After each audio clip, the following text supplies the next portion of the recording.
uyi noldan bitgungacha bo'lgan korobka holatigacha xronologiyasini qisqa ko'rib chiqamiz. Birinchi uyi yer maydonini xarid qilishdan oldin yokida umuman loyiha buyurtma qilishdan oldin uni nimalari kerak bo'ladi? Birinchi navbatda topografiyasi, ya'ni toposyomka deyiladi. Yerni umumiy asosiy tekis ko'cha sathidan balandligi aniqlanadi. Uni relyefi aniqlanadi. Uni planni qanaqa joylashtirsak to'g'ri bo'ladi. Umumiy qo'shnilarni, atrofdagi qo'shnilarni uyini joylashuvi qanaqa, qayerdan kommunikatsiya o'tgan, qaysi joyga nima joylasak to'g'ri bo'ladi. Umumiy funksionalka qilish asosiy game plandan kelib chiqadi. Bu umumiy joylashuvni aniqlash uchun, o't ustuplarni, ya'ni oraliq masofalarni saqlash uchun, yong'in xavfsizligi, protivopojarniy razriv deyiladi, sanitarniy norma deyiladi. Shunaqa narsalarni saqlash uchun albatta topografiya kerak. Relyef asosida loyihani umumiy zinalarning soni qanaqa bo'lishi aniqlash uchun. Endi podval qilish, umumiy konstruksiyani tanlash, qanaqa turdagi fundament turini tanlash uchun geologiyasi kerak bo'ladi. Bu geologiya nimalarni aniqlashda yordam beradi? Umumiy yer sathida turli xil, demak, qatlamlar bo'ladi odatda. Buni oddiy uchastka bo'ladi. Ayniqsa ko'p qavatli binolarda binoni og'irligi hisoblanadi. Konstruktiv, ya'ni har bitta narsa hisoblanganda, ya'ni o'zini konstruksiyasi, vaqtincha og'irlik, doimiy vaqtincha og'irliklar hisoblanganda bino yerga qancha og'irlik yuklaydi. Shu narsani tuproqning zichligi qanaqa? Ya'ni bilamizki, qor ustida inson yurganda oddiy krossovkada botib qolishi mumkin. Lekin chang'ida yurganda u chang'ini yukka tarqatish masofasi uzun bo'lganligi uchun botib qolmasdan bemalol sirpanib yuradi odam. Xuddi shunaqa lentali poydevor bo'ladimi yoki splashnoy monolit poydevor bo'ladimi? Uni aniqlashda yokida svaya bo'ladimi? Agar botqoqli bo'lsa, uni xuddi vilkani yerga sanchgandek bir nechta joydan mustahkamlab turib, binoni zilzila qimirlaganda ikki yoq tarafga ketib qolmasligi fundamenti boshqalarga javob beradi. Tuproq suvlari yaqin bo'lsa, haqiqatda demak biz yerni qazisak 2 metrdan keyin ham suv chiqishi mumkin. Bilmaymizki, u juda ham yaqin o'tgan yerni tagidagi ariq bo'lishi mumkin. Undan keyin qattiq qatlamgacha qazib ko'rish ham geologiyani demak katta anaqasini beradi, imkoniyatini. Ya'ni biz shunchaki yerni qazib xulosa qilmasdan yerni qattiq qatlami qanaqa bo'lishini aniqlashga yordam beradi. Umumiy suvni demak sathi baland bo'lsa, podvalni qilishda, gidroizolyatsiyalar, umumiy betonni xarajatlarini umumiy hisoblashda oldindan qanaqa turdagi loyiha qilamiz o'zi. Necha qavatgacha ko'taradi bu yer aslida. Shularga yordam beradi. Keyin uni nol sathi, umumiy ko'chadan turib asfaltni balandligi, masalan, asfalt hozirgi holatda qanaqa balandlikda turibdi? Umumiy uyi yerni balandligi qanaqa? Agar biz uyga kirgandan keyin masalan asfaltdan, ko'chadan yomg'ir suvlari qishda qorlar eriganda uyga kirmasligi uchun odatda uyi biroz ko'tariladi, ya'ni 30 sm, 45 sm har xil ko'tariladi. Bu demak drenaj tizimiga qaraydi shu ko'chani. Undan keyin shu 0 urovin nechta zinada uyda kirishiga ta'minlaymiz. Masalan, ko'chadan alohida pandus bilan kirsak 15 sm, 30 yoki 45, uni minusda hisoblaymiz. Uyi zinasini balandligini 0 ni aniqlaymiz. Masalan, 3 ta zina qilsak 450 bo'ladi.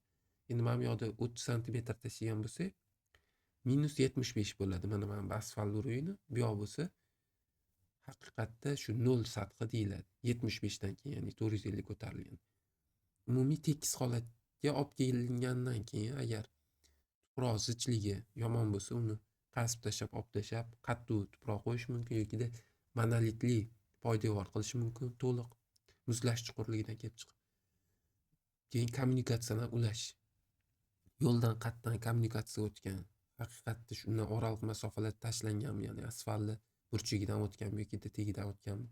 O'sha qaysi tarafda sanuzel qilsak, umumiy uklonlari bilan to'g'ridan to'g'ri qulay bo'ladi. Funksionalka qilganda, ya'ni funksional hududlashtirganda, ya'ni sanuzelni masalan bu yoqda bo'lsa, burchaklarsiz olib chiqish uchun Ya'ni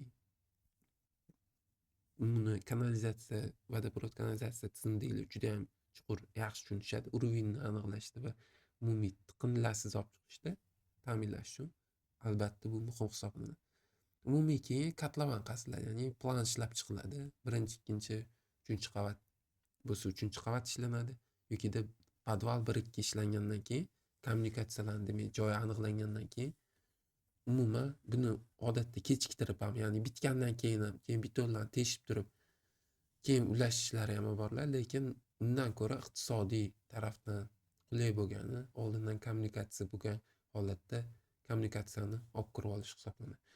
Yer qaziladi, ya'ni qavatlar sathi, qirqimi, umumiy planlari bo'lgandan keyin unga keyin birinchi nima qilinadi? Birinchi qatlamda aytganimizdek, qorni bosganda inson botib qolmaganda uni yerga teng yuk taqsimlash uchun sheben tashlashadi, shag'al. Uni ham har xil qalinligi bor.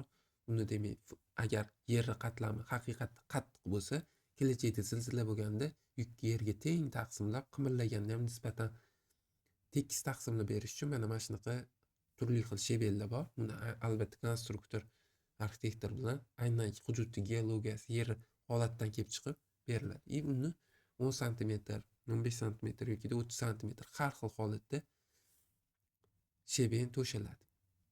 Keyin sheben ustidan buni armaturani demak armaturani to'qib ustidan beton qo'yish kerak. Shu armaturani ham qanaqa qalinlikdagiligi, qanaqa holatda joylashtirilishi belgilanadi. Kolonnalarning pozitsiyasi, ya'ni kolonnalar yer yukka o'tkazish uchun kolonnalar uchun alohida armaturalar chiqarib ketiladi, umumiy to'qiladi. Ya'ni bunga sheben ustidan to'g'ridan-to'g'ri armatura tashlab bo'lmaydi. Bundan 5-10 sm uni vaziyatdan kelib chiqib, защитный слой deyiladi. Armaturani himoya qilish uchun, zanglamasligi uchun, uzoq muddat xizmat qilish uchun biroz tepaga ko'tarib qo'yib, plastmas jihozlari bo'ladi. O'sha plastmas jihozlarda yuqoriga ko'tarib qo'yib armaturani, keyin beton quyish ishlari olib boriladi. Kolonnalarni armaturasi to'qilib chiqargandan keyin uni 4 ta tarafdanmi, 6 ta tarafdanmi armatura to'qib chiqariladi. Yuqoriga ketadigan kolonna degani mana bu narsa. Shu uchun unda armaturalar chiqarib ketiladi. Umumiy to'shamaga ham armatura qilingandan keyin. Xo'p. Keyin buni asosiy mana bu holatda quyiladi. Bu yerda hozir armatura chiqarilmagan. Buni bir qavatgacha bo'lsa yoki boshqa bo'lsa, odatda armaturasiz ham, karkassizmisiz ham kolonnalar qilish mumkin, lekin u konstruktorlar xulosasiga, hisob-kitoblarga asoslanishi kerak. Xo'p, keyin qanaqadir yorug'lik olib kirish uchun pryamka deyiladi, ya'ni tashqaridan podvalga yorug'lik olib kirish uchun pryamka bo'lsa, uni joylari betonlar quyib ketilishi kerak. Keyin nima bo'ladi? Bu yerda mana aytganimizdek 4 ta zina bo'lsa 4 ta zina chiqariladi. Kolonnalar quyib tepaga chiqariladi. Odatda buni kolonnadan oldin g'ish bo'lsa g'ish yokida agar birdaniga splashnoy betdagi fundament beton bo'lagan bo'lsa, birdaniga kolonnaning simini ham, fundamenti to'qiladigan, demak, buni ichidagi armaturalarni ham to'qib bo'lgandan keyin fundament armaturasini bu bilan birga svязкасini qilib turib birdaniga qo'yish ham mumkin. Endi birinchi qavatlarda odatda kolonnalar birinchi devor quyib olinadi. Birinchi qavatda devor qurib olinadi, terib chiqiladi g'ishlar. Keyin mana bu burchakdagi kolonnalarning ikkita tarafi bekiladi-yu, o'shandan keyin qulayroq bo'ladi. Mana bu tarafda masalan mana bu kolonna quymoqchi bo'lsak, armaturalar chiqqandan keyin mana bu g'ishlarni terib bo'lgandan keyin mana bu ikkita chetini bu yoq tarafidan opalovka bersa, quyish nisbatan osonroq bo'ladi. Xo'p, keyin bu yoqda kolonnalar quyiladi, fundament shu konstruktor bilan maslahatlashib qalinligi boshqasi belgilangandan keyin qilinadi, quyiladi. Bu ham mana bu anaqa ham odatda podushka deb, yostiqcha deb mana bu aytiladi. Podoshva deb, ya'ni oyoq kiyimni pastki qismini podoshva deyiladi. Xuddi shuni podoshva desa ham bo'ladi odatda, lekin ko'pchilik podushka deyishga o'rganib qolgan. Podushkasi armaturalar bilan quyilgandan keyin umumiy mana bu armaturalari svязка qilinadi kolonna bilan. Keyin fundament ham ichiga armaturalar to'qilgandan keyin qanaqa balandlikda og'irlikni taqsimlashdan kelib chiqib, keyin kolonnalar ham quyiladi.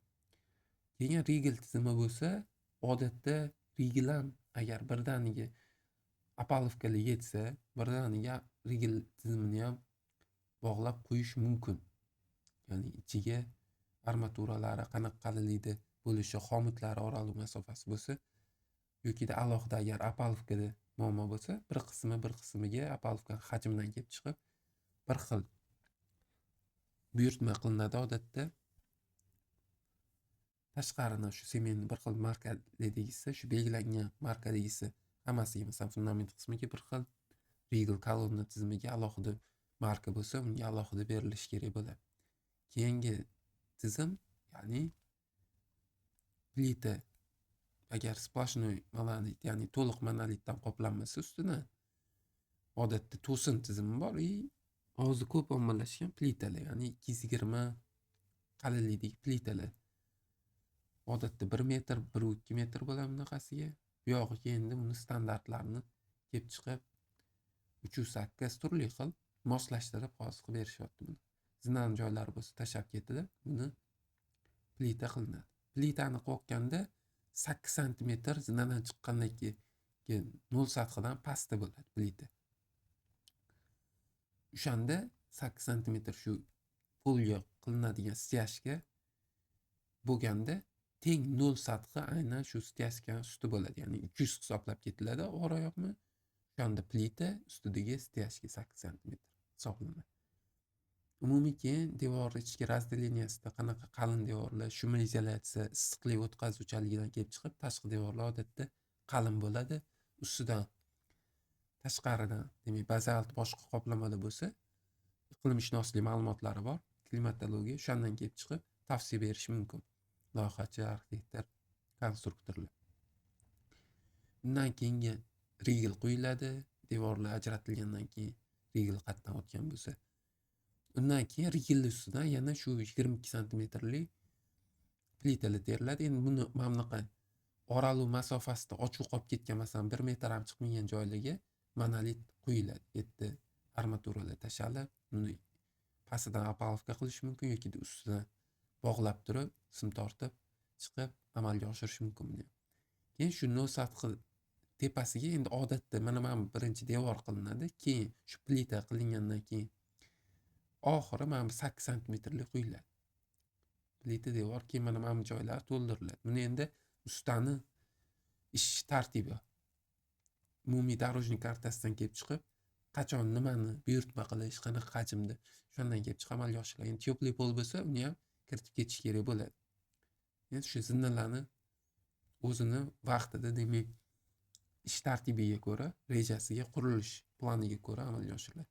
Keyin ustida rigel qilinadi. Oxirgi qavatda ham agar uni ustida 3-qavat bo'lmasa, odatda to'sin boshqa bilan yopib, tepasiga, demak, plita qilish mumkin yokida qimmat tushadisa, yog'och to'sinlardan foydalaniladi. Uni izolyatsiya boshqasini qilib, keyin tomni umumiy tizimi, ya'ni qo'shni tarafda qaysi tarafga, demak, yomg'ir suvlarini yo'naltirish hisoblanadi.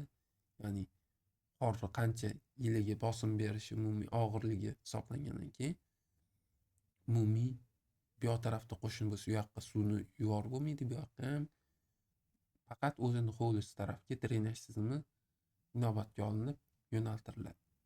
Keyin shu bilan oxiri shu asosiy ishlar, korobka ishlari tugadi desa bo'ladi shunda.